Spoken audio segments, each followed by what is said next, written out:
In 2015, John St. Julien opened the doors to Feather's Tale Children's Village to help alleviate the suffering of special needs children he witnessed in Tanzania. Feather's Tale successfully provides a safe and loving home to over 170 people, proving that every disabled child can have their quality of life drastically improved. John and his team are now expanding to new areas to help more children living in crisis with the help of our wonderful donors who make this work possible. The second children's village is now in the works and will become the blueprint to eliminating the suffering of every special needs child in Tanzania and beyond. The self-sustainable village will be home to over 300 children within the 4 children's homes.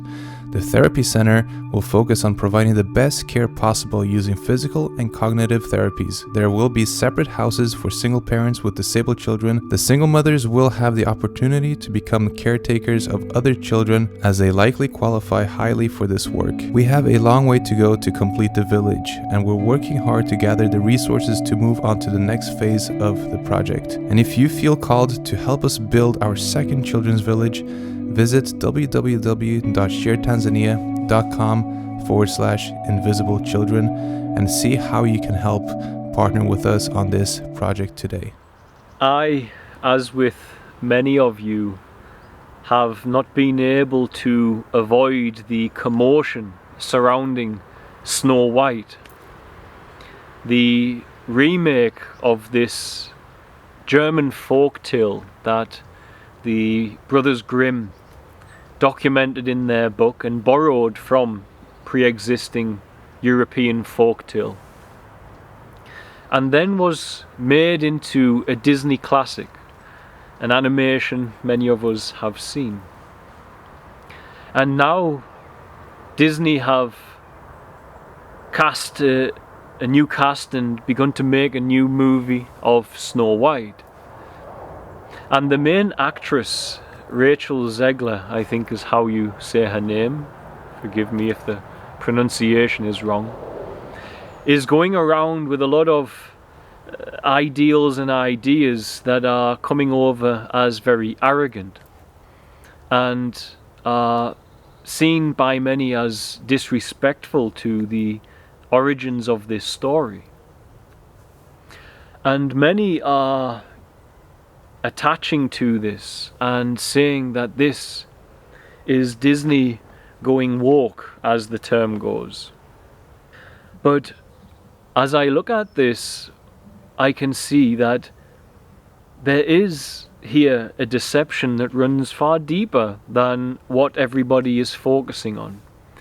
Everybody is focusing on this notion that it is simply an approach of bringing a new modernized, as this term denotes, wokeism, this idea that this word points at the idea that we are being led into a change in our values, into being programmed to say that these certain traditional values have no substance or meaning anymore. Yet as I am watching that happen, I can say that I feel that everybody is taking the bait. If you truly feel that a company as successful and powerful as Disney did not vet and interview the actress who was going to play the lead role, and did not hear her contempt for the original story of Snow White that this movie is based on, then I would say that you are not looking with full awareness. For of course they knew that she was of this nature, and I do not know her personally, and perhaps it's just how she comes over on camera, but it oozes a certain arrogance and a certain judgment of the traditional feminine qualities that do wish to fall in love and have a family and follow that traditional, often very empowering, powerful road, which is the backbone of many family units in the world. They knew that that was in her. And so must we then look and say Disney made a mistake, or this is purposeful? And if it's purposeful, why? And the why comes by understanding the distraction that this is causing. You see, everybody is looking at the alteration of the story and not understanding what the original story even meant. Disney have rarely created an animated movie that reveals the ancient secrets of humanity, but Snow White was the original one such movie. What we are seeing, I feel, is a manipulated great forgetting. It is a manipulation of humanity to focus on the actress and her comments and her arrogance, rather than focusing on what matters here, which is that Disney are using this new Snow White to hide, to cover, to suppress an ancient knowledge that is contained in the original movie. And that ancient knowledge is about the liberation of man from the bowels of Satan, from the grasp of Satan. Snow White is completely about that, and yet nobody is talking about it, and that is the evidence we need to see that humanity has lost track of folktale and what it means, and humanity has also fallen for the bait of these hugely successful at programming and manipulating human consciousness companies like Disney, of bringing such a person into the role that they knew, they were well aware would create this commotion and bring focus to this topic, and not so much about the truth of what they are doing, hiding this ancient knowledge. Now, what do I mean here by this ancient knowledge? There is a common thread through all folktale, Bible stories, Quran stories, Dharma, Bhagavad Gita. There is a common thread, a symbolic language which is not being spoken of. Where this stems from, you can see it even in the Epic of Gilgamesh, which I've covered in videos here. So that is supposedly the first known civilization on Earth. However, recently we see a lot of discussion that there are older civilizations, and so this knowledge, this ancient knowledge, which is about humanity's ability to set themselves free from the god of this world, Satan, is encoded and traveling in our folktale. Now, this knowledge basically has symbols to say that we as human beings must attain something in our body through connecting to our soul, to ensure that we are guided by the Godhead and not by the God of this world that operates through our thought and impulses of our body, our primitive nature, our instinct and our emotion, etc. Now, in the Hindu faith, that's very openly clear, which is the most ancient religion that we are seeing practiced on earth today as well, that there is a chakra system. And the chakra means wheel. It means a wheel of energy in the human body. And they say there are 7 main energy centers, and those are based around the 7 endocrine glands of the human vessel, the human organism that we all inhabit. These 7 energy centers are present in Christianity, only they are encoded. You have the book, and there at the right hand of him was a book sealed up the back with 7 seals. It is the same information in mystic coded language in Christianity. We have the 7 churches of Revelation. We have a repetitive relationship with the number 7 in the mystical stories of the Bible, whereby if one is wandering in the wilderness of life where they do not have a connection to the presence of God and the Godhead, then you will find that they tend to wander and the number 7 appears. Nebuchadnezzar wanders for 7 years in the wilderness. Noah is lost in a tumultuous storm of the wild for 7 months. And so this is a common theme in the Bible literature as well. Now, of course, Snow White is in the modern term known as Snow White and the 7 Dwarfs. Originally, the book that the story, the folk tale that is in the Brothers Grimm book, was called Little Snow White. So how does this correlate, this ancient knowledge? Well, this ancient knowledge, this core notion that we must find a union with our 7 energy centers by overcoming the impulse of our 5 senses, is there at the point that we meet the presence of God. And in the Hindu faith, they wear the mark here, and they say that when your energy is, your vitality is nurtured, that it will reach here and you will know the Godhead. In Christianity, Jacob says, I have seen God face to face, and I call that place pineal. And here we have the pineal gland. Now, when you look at, for instance, the story of David and Goliath, David takes 5 rounded stones, which are the 5 senses of man, and he strikes the giant here. And the giant, of course, in the story, the protagonist of this mystical tale, is that you are David, and the giant is also you, but that's your raging ego driven by the impulse of your primitive nature. And so your body is only controlled by protecting yourself from living in flesh and allowing yourself to live in spirit, and therefore your energy rises into the temple of God, and here the temple, the pineal, you access the presence of your Creator. Now, modern Christianity has sidestepped a lot of the mystic side of it, I know. But here you have a story that was animated that provided this exact information of how man sets himself free from his flesh. In the original story, Little Snow White, the mother of Snow White says that she wishes that she could have a perfectly beautiful daughter, skin as white as snow and lips as red as blood. And indeed she gets this, but the mother unfortunately dies. And so the fairest maiden of the land is now Snow White. Her father remarries, and the stepmother becomes the wicked queen. Now it's important that we look that this story is about you. The wicked queen is you, and Snow White is you. The wicked queen, in the terms and the teachings of Yeshua, is your flesh. Snow White is the spirit.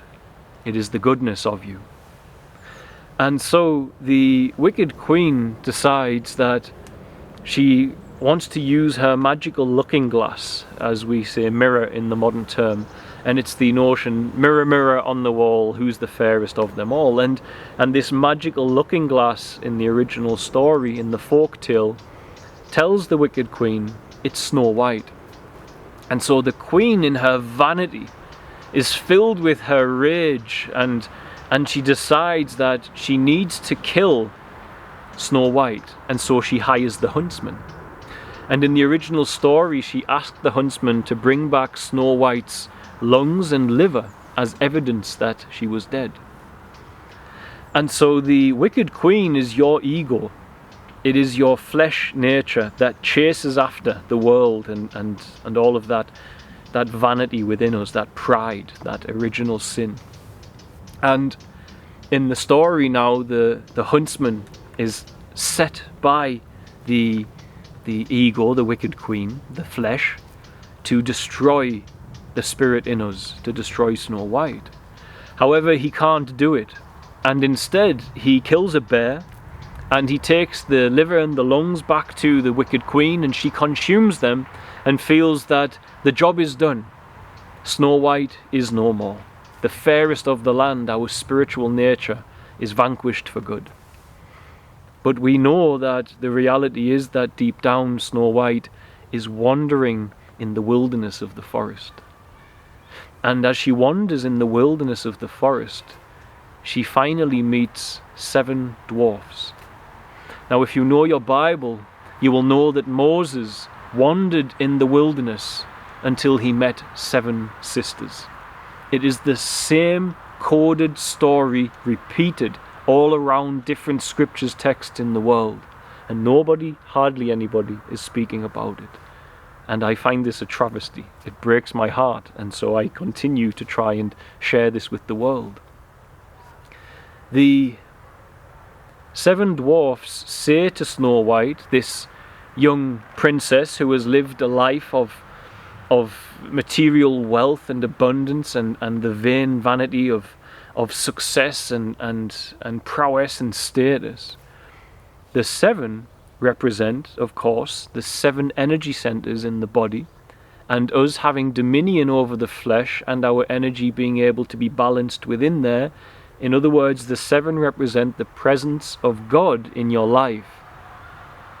When we have the presence of God in our life, we are not at the proclivity of chasing after sin, chasing after worldly things. We are at the proclivity of chasing after the will of our Creator and the actions that look like the actions of Christ. So Snow White is asked by the dwarfs, if you wish to stay here with us, you must clean and scrub the floors, and therefore she must remain humble. Meaning she must remain, as I've often said, in a position whereby she can come towards God and say, there is no personal history, there is no personal self, there is no personal desire here. I awaken to you and your will alone, and the humblest state is the moment, however fleeting or however prolonged it can be, that a human is free of personal self, personal history, and all of the pride and arrogance that is born there. There is a unity with God in humility. Outside of that unity, we start analysing the world. And as soon as you start analysing, instead of moving in unity and faith, you create an analyzer inside of you and a subject of analysis outside, and that severs unity. If you do that, you create and till the soils within you to give birth to your arrogance and your pride. So she must stay humble. This is what the story is telling you. To stay humble is to stay under the protection of the Godhead by having union of the 7, represented by the 7 dwarfs. And so she stays there with them a time, and the wicked queen discovers there was an insect on my finger. She stays there for a time, and the wicked queen discovers that she is still alive through the looking glass. And so she travels into the forest to find Snow White, where she tempts her with materiality. She tempts her with a beautiful lace, like a corset. And Snow White is tricked by the wicked witch, the wicked queen, who is dressed as an old woman. And she is bedazzled by the offer of worldly desire. And she accepts it, and the wicked queen ties it so tightly that Snow White can't breathe, and she loses consciousness. Meaning, now you have indulged in your worldly desire, you have lost the conscious awareness of the presence of God. And in doing so, she loses consciousness, meaning we lose the awareness that God is present. She is out cold, and the 7 dwarfs return. They loosen the lace, they loosen this corset in a sense, and she regains consciousness. She finds balance again with her 7 centers. She finds the Godhead again, and it says, no, do not chase worldly desires before you chase me, or you will lose me. You will lose consciousness and lose sight. You will become blind to the true path and power of man, the path where we have the spiritual attributes that Christ promised us. And so she learns her lesson, and she continues until the old woman returns again, for she believed she was dead. She checks the looking glass and she sees that the spiritual nature has resurrected itself once again. And so now the element of us that Satan uses us to separate us from the spiritual nature, which is our personal identity and all of its arrogance and pride, the wicked queen, returns again with a poison comb, and this time tempts her with vanity. take this comb and brush your hair, and you will look marvelous and beautiful. Self-image. The ego comes in and tempts the spiritual humility and the union with the Godhead with vanity. You can look so beautiful, you can look so amazing.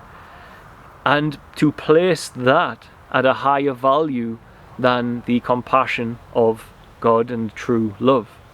A love that says, I love you and I need, want and expect nothing from you. Not the love we are tangled in of relationship. I love you because I know you. I love you because you give me this. But true love. True love is found with the seven. She puts the comb in her hair and it's poisoned, and again she loses consciousness. So now vanity has stolen away the Godhead, presence of God, the awakened state. The spiritual rebirth is stolen, and she moves from spirit back into flesh, as Jesus would call it. Again the seven dwarfs come, they find her, she looks dead on the floor, they take the comb out, and she wakes up. Again she finds the union with herself again by recognizing that she had descended into the ego trap of vanity. Now this is the movement of all of us in life. We are all moving between worldly desire, vanity, and trying to come back to that Christic nature within us, which is that treasure, the narrow way that is hard to find. And so again she is there, and finally the wicked queen, representing the ego of man, representing the area in which Satan controls us. For the carnal mind, as the Bible says, is enmity to the laws of God, meaning the thinking mind of man is not subject to God's law. It's not subject to God's direction, will, and presence. So the wicked queen, which is that carnality, being pushed by Satan to take yet another soul away from the presence of God, to bring yet another soul into the worship of worldly things and the God of this world, extracting their energy through that energy extraction matrix, as I've come to call it. The old woman returns and says, here, I have this apple. And in the story, the old woman, the wicked queen, eats half of the apple, and there's no problem for her. But the other half is poisoned. Snow White eats the apple, and it's poisoned, and she falls down in what a state of appears to be dead. She seems to have died. And of course now she has pursued yet another temptation of the world, gluttony. She has pursued the sensuality of the body. She had gone with vanity. She had gone with worldly desire. Now she's gone with the senses, sensuality. And again she's lost consciousness. Now the protagonist of the tale is both the queen and you. Snow White and the queen are both you. That you are the protagonist here, both. If you wish to live by the flesh, there is a certain nature within you that will do so, and you can eat of the apple. It's not a problem, because you have chosen to live for worldly desire, for sensation of the body, for the vanity of life. The spiritual nature, however, is killed by gluttony. It's killed by vanity. It's silenced. It's made unconscious. It's made blind by worldly desire, or by allowing that to rule it, shall we say.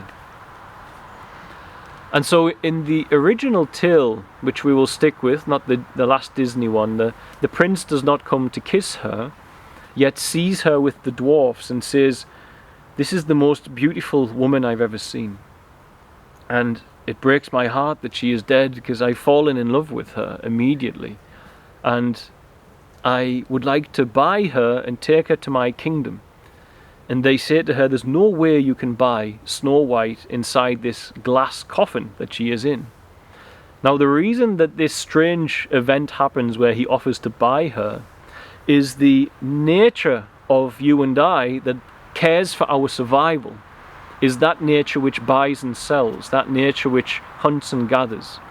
And that nature, however valuable to our survival it is, cannot be engaged to find the spirit that Yeshua spoke of. This is why Yeshua fasted 40 days. That's why we must fast and pray, etc., to humble our flesh, to humble that part of us. if we engage the part of us that will try to buy its way in through action and therefore eliminating grace, we cannot access the Spirit. Spirit is not found by progress or movement of the personal identity of the wicked queen.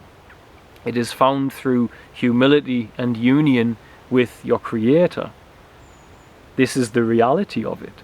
And so the prince says, then please just give me her. Now this is possible for the 7 dwarfs, and they say okay. And in the original story, his men drop the coffin and the apple falls from her mouth and she awakens.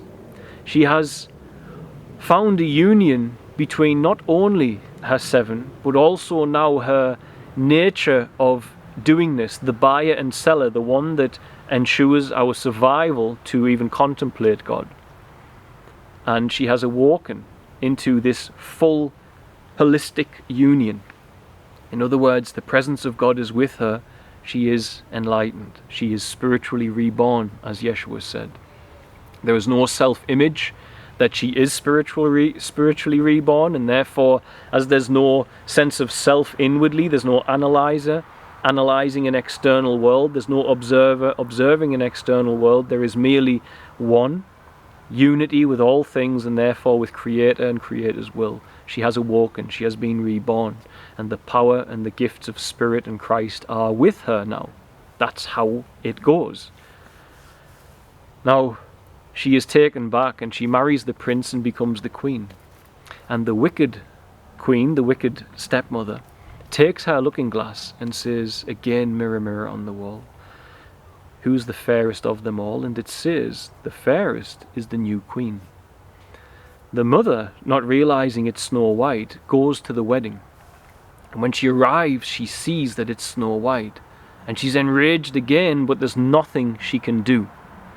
Now, in the original tale, a pair of iron shoes are heated by fire until they are glowing red hot, and they are placed on the wicked stepmother's feet, and she must dance in them until she is no more. Inside these ancient coded stories, they also understood that there were 4 stages of human consciousness. In modern science, we know through looking with scientific apparatus that we have beta, alpha, theta, and delta. Ancients didn't have scientific apparatus, nor did they use those terms, but they could go inwardly and see them, live within them. They could live in beta, alpha, theta, or delta, and they knew that they were there. The terms they used for that were earth, water, air, and fire. I will baptize you with water, earth to water, but one will come after me who will baptize you with fire. Earth, water, air, fire, beta, alpha, theta, delta. That state of beingness where you are free of an analyzer of a personal self, of thought to a large degree or almost completely, is the enlightened, spiritually reborn state whereby you become nothing but a blank canvas for the will of God. You are loving awareness, nothing more. You are a human body in the shape and form that you always have been, but now instead of it representing a personal history and a personal self, here and now you represent nothing but a loving awareness yielded to the will of Christ. This is the fire level of consciousness. This is something we must move into in fasting and prayer and meditation.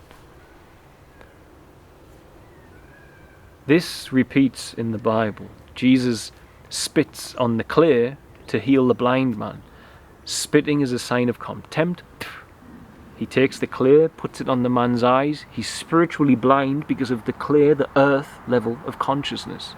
Jesus raises him up to the water level by washing it with water, and now he can see again. He was blind in the earth level of consciousness, just as the wicked queen was, just as Snow White was when she indulged in vanity, and now he can see thanks to the addition of the next level, Alpha, raising the human up out of the habitual pattern of beta or earth level. Beta, the place we look for, high beta in lie detection, in gluttony, high beta is present. It is the home of our sin predominantly.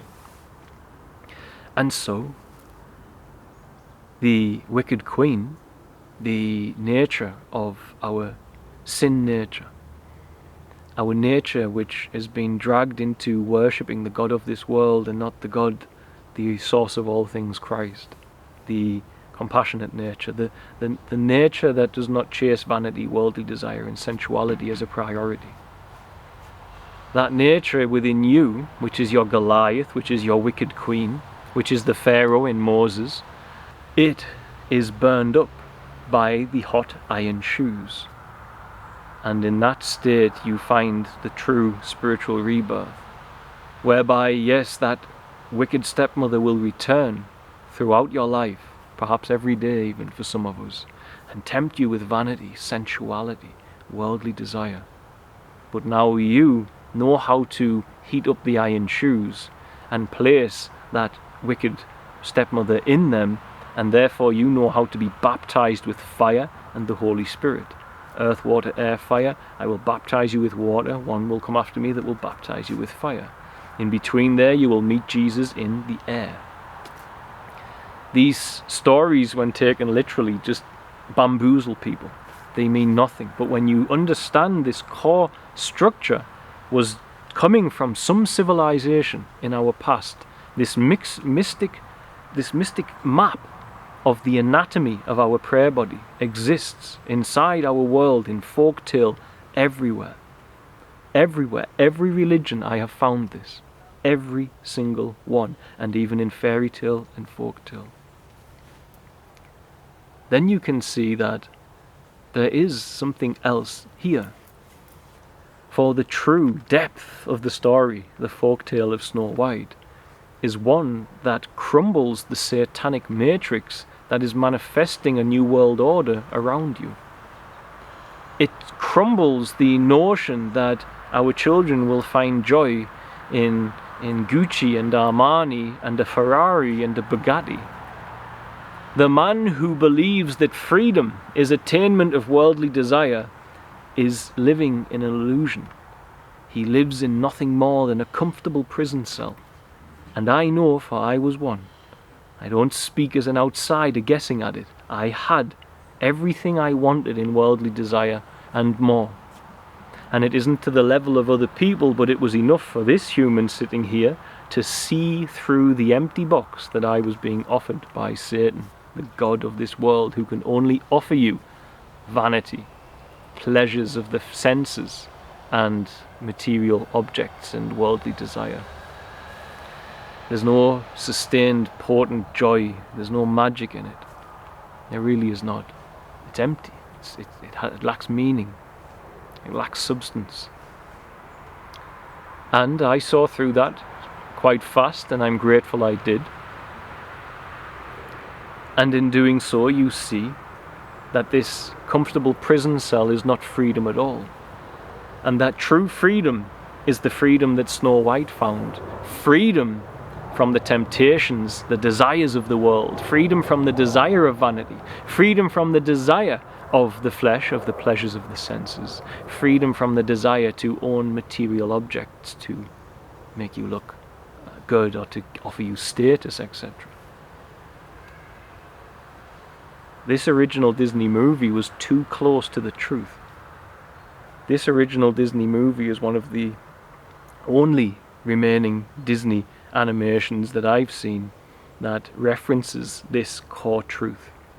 A truth that is known, hidden, and humanity is manipulated with this core basic truth by endless religions, including things like the Vatican and so on. As I've said before, with their largest statue in Vatican City is the pine cone, and the Pope still carries the staff with the pine cone, just as Osiris carried the staff with the pine cone. It's all the same understanding, but being presented in a different way. We are being presented everything as if everything is dualistic, everything is divided, everything is separated, and yet those who are serving the God of this world work in unity with that God. And their goal is to keep you from excelling in your spiritual growth, so you attain a higher dimension than the reach of the God of this world, which is what the God of this world, Satan, fears above all else. Therefore, he and the fallen ones cannot reach the power of Christ. And that is the ultimate power, for it comes from the very boundaries of Source itself. Therefore, when you attain the presence, you begin, as Yeshua did, to be able to write over the suffering of this reality, just as Snow White did. And when you do that, you are able to blot out the very soils within you. That is the only place that Satan can control you through temptation. And that is the whole world at present is geared towards leading us into that path of vanity, materiality, gluttony. Snow White is a map to liberate you from it. And this new movie is just another attempt by satanic corporate interests that are trying their level best to create a great forgetting and to bury this ancient knowledge for good. And it's working, as we witness, I feel, by the uproar around this movie and no one ever mentioning the truth about what this story even originally meant. Disney, Paramount, Pixar, they are not only there to entertain you, they are subtly programming the minds of your children away from the notion that they can pray into reality change, their true power, and into the notion that they must look outside of themselves to attain technology so as they can make any changes. This is predominantly the message brought to children in cartoons for their heroes. It's not true. The truth is unity with God gives you superpower in this world. For the God of this world must take a knee when you awaken the Christ in your life. That was all. God bless, guys. Be well. Bye. Most of you know that it is thanks to the love and support of this community that we were able to build a village for special needs children out in Tanzania. That village now provides a safe and loving home to nearly 200 children that were living in crisis. Most of these children are special needs, but a lot of these children were homeless, and the majority have no parents or guardians in this world other than the family that this community has allowed us to create. Everything that we do to support these children is made possible by this community and those who choose to share what they can and get involved and become, as I often call it, in their own way, a percentage of the parental role for these little ones. For those of you who are already partnering with us, thank you for the love and support. But for those of you who don't know about it, everything that we do is made possible thanks to partners. Those who choose to partner with our family and with it make everything that we do possible and keep our doors open for the next children who need some help or a safe and loving family home. If you'd like to hear more about our partnership program, you can do so by visiting www.sharetanzania.com/partnership. Thank you for all of the love and support, guys. We couldn't do this without you.